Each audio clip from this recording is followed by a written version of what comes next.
Hello नमस्कार दोस्तों, आप सभी कैसे हो। आई होप आप सभी लोग अच्छे होंगे दोस्तों। तो आज की वीडियो में हम सीखने वाले हैं मैथ में वेरी इंपॉर्टेंट टॉपिक रहता है जिसे हम लोग कहते हैं फ्रैक्शन यानी गुणनखंड।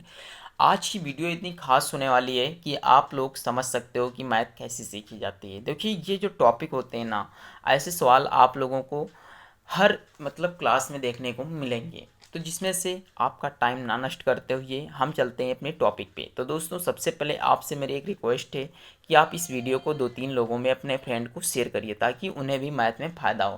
क्योंकि मैंने आज एकदम बेसिक से ले करके एकदम हाईएस्ट तक क्वेश्चन लिए हैं। आप लोगों को गुणनखंड यदि नहीं आता है, एकदम गुणनखंड का जीरो भी नहीं आता है, तो आज की वीडियो देखिएगा। सबसे पहले समझते हैं गुणनखंड किसे कहते हैं। समझिएगा, गुणनखंड ये लिखा हुआ है एक सवाल। अब आपको इससे हल करना है। क्या करना है? इससे हल करना है। तो हल कैसे करोगे? समझिए, अगर जो हम इसके आगे जीरो नहीं लगाएंगे तो ये सवाल हमारा गलत हो जाएगा। तो इसलिए इसके आगे हम क्या लगाते हैं? जीरो लगाते हैं। अब चलिए सवाल को हल कराते हैं। देखिए, ये जो सवाल लिखा है इसमें जस्ट में क्या लिखा है? वन छिपा हुआ होता है, ये ध्यान रखिएगा। सदैव जो ये वन होता है इसकी मल्टीप्लाई इस 8 से होती है, बट जनरली लोग नहीं करते हैं। क्यों? क्योंकि रीज़न ये होता है, यहाँ पे जब एक दिखता नहीं है तो उड़ा करने की ज़रूरत क्या है। हालांकि एक की उड़ा आप 8 में करो या 8 एक की उड़ा 1 में करो तो आंसर तो 8 ही आने वाला है। तो समझिएगा, सवाल लिखा है x square plus 6x plus 8 को हल करो गुणनखंड विधि से। तो समझाते हैं कैसे हल किया जाता है। देखिए दोस्तों, ये कितना लिखा हुआ है? ये लिखा हुआ है 8। अब आपको मल्टीप्लाई ऐसी करनी है कि गुणा करने पर 8 आए और जोड़ने घटाने पर कितना आना चाहिए? 6 आना चाहिए। जैसे जैसे मैंने किया, 2 की गुणा 4 से कर दिया जाए तो कितना आ जाएगा? 8 हो जाएगा। अब क्या 2 और 4 को आपस में जोड़ते हैं तो कितना आएगा? 4 और 2 कितना हो जाता है? 6 हो जाता है। मतलब हम कहीं तक सही हैं। यानी 4 और 2 को यदि हम जोड़ते हैं कितना आ जाता है? 6 आ जाता है। तो हम यानी समझ गए हैं। अगर जो यहीं पे एक की गुणा 8 से करते, 1 गुणे 8 भी तो 8 हो जाता है ना। तो 8 हो रहे कितना हो जाएगा? 9 हो जाएगा। तो हमें 9 नहीं चाहिए, कितना चाहिए? 6 चाहिए। तो यहाँ लिखते हैं एक्स स्क्वायर प्लस, यहाँ लिखेंगे कोष्टक में क्या लिखेंगे? 4 प्लस 2, क्योंकि 4 दूनी कितना हुआ है? 8। और जो ये एक्स है ये यूं जो का त्यों लिखा रहेगा। फिर समझिएगा, देखिए एक्स स्क्वायर लिखा प्लस 4 की मल्टीप्लाई एक्स से होगी तो कितना हो जाएगा? 4x हो जाएगा। प्लस 2 की मल्टीप्लाई एक्स से होगी तो कितना हो जाएगा? 2x प्लस का 8। अब समझते हैं, बहुत ही आसान होता है दोस्तों ये लगाना।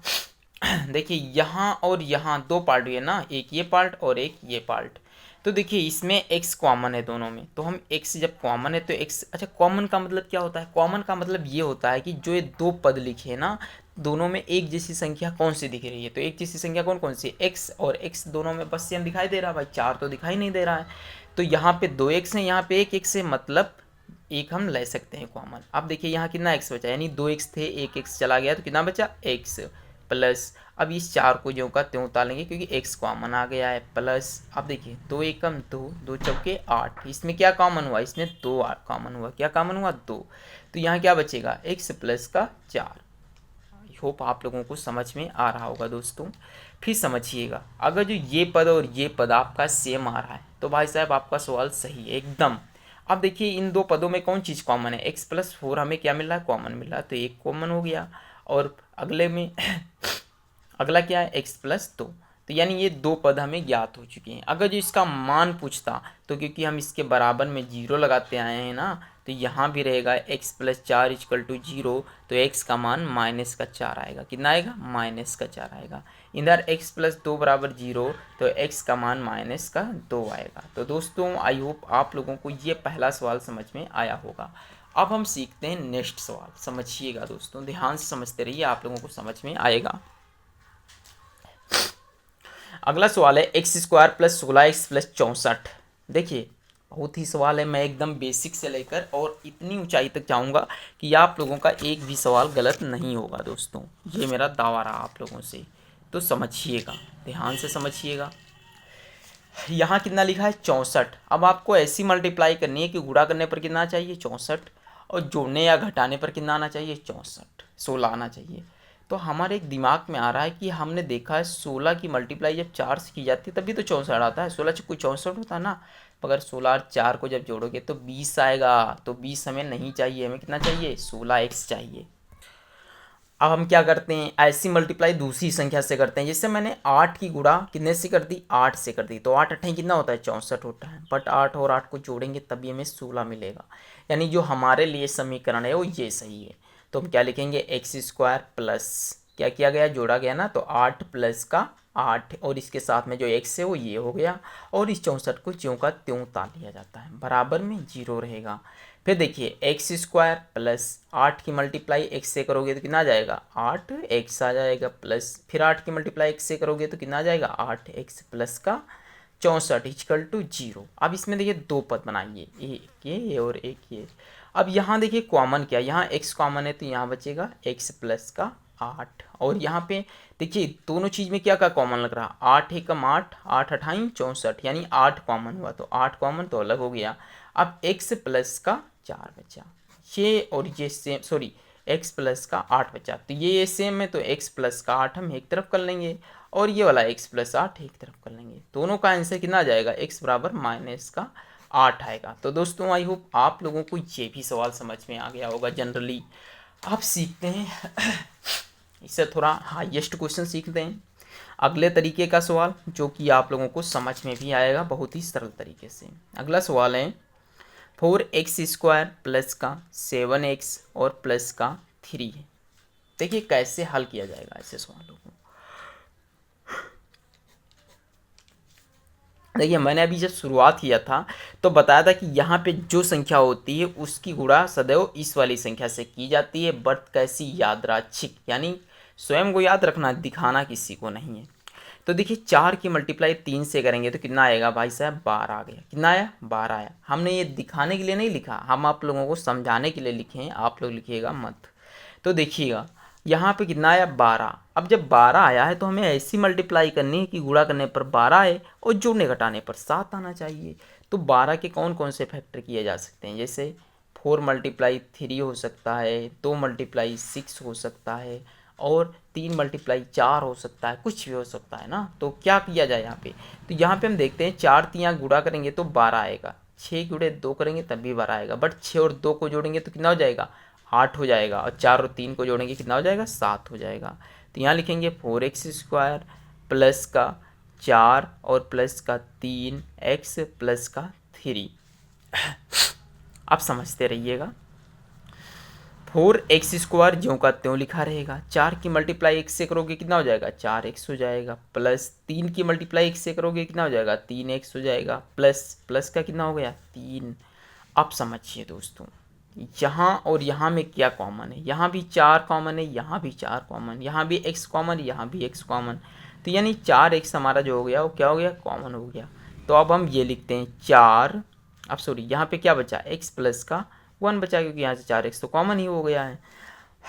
अब समझिएगा 3 एकम 3, 3 एकम 3, यानी यहाँ से हमें कितना कॉमन मिला, 3 कॉमन मिला, यानी x प्लस का 1। इसमें और इसमें x प्लस 1 क्या आ गया, सेम आ गया दोस्तों, और दूसरे में जो आया है वो 4x प्लस का 3। तो दोस्तों आई होप ये भी क्वेश्चन आप लोगों को समझ में आ गए होंगे। एकदम बहुत ही आसान तरीके से समझाने की कोशिश कर रहा हूँ। चलिए एक और क्वेश्चन हल कराता हूँ। अब दोस्तों हम सीखने वाले हैं, एक बहुत ही इंपॉर्टेंट क्वेश्चन है, और ये क्वेश्चन इतना हार्ड होने वाला है कि आप समझ नहीं सकते हो। सॉरी दोस्तों, यहाँ पे 6 लिखा होगा, कितना लिखा हो सकता है, 6 था,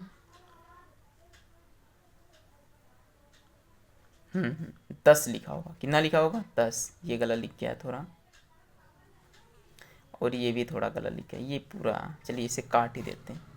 देखिएगा ये सवाल लिखा है 6x स्क्वायर प्लस का 16x और प्लस का कितना लिखा हुआ है, 10। अब इस सवाल को हल करिए दोस्तों, इंटरेस्टिंग है, इसमें थोड़ा ये सिंबल बदल दीजिएगा, ये माइनस का है। अब देखिए इसको कैसे हल करते हैं, समझिए। ये 6x square plus 16x minus का 10 लिखा हुआ है, तो इसे कैसे हल करेंगे, समझिए। सबसे पहले 6 की मल्टीप्लाई 10 में करिए, तो 6 और 10 कितना हो जाएगा, 60 हो जाएगा, यानी 60 हो जाएगा, कितना हो जाएगा, 60 हो जाएगा। इसे लिखते हैं 6x स्क्वायर प्लस का 16x माइनस का 10, यानी 6 की पहाड़ा ऐसी, सॉरी यहाँ पे ऐसी पहाड़ा पढ़ना है कि मल्टीप्लाई करने पर 60 है और जोड़ने घटाने पर 16 आना चाहिए। तो इसके ऐसी मल्टीप्लाई करते हैं तो 10 इंटू 6 ही है, या 6 इंटू 10 ही है, तो 10 छक्का कितना हो जाएगा, 60, और 10 और 6 कितना हो जाएगा, 16 आ जाएगा, यानी हम सही चल रहे हैं। तो 6x स्क्वायर प्लस यहाँ लिखेंगे 10 प्लस का 6 और यहाँ कोष्टक में x माइनस का 10। 6x² प्लस 10x प्लस का 6x माइनस का 10। अब देखिए यहाँ और यहाँ पे क्या क्या कॉमन है समझते रहिए।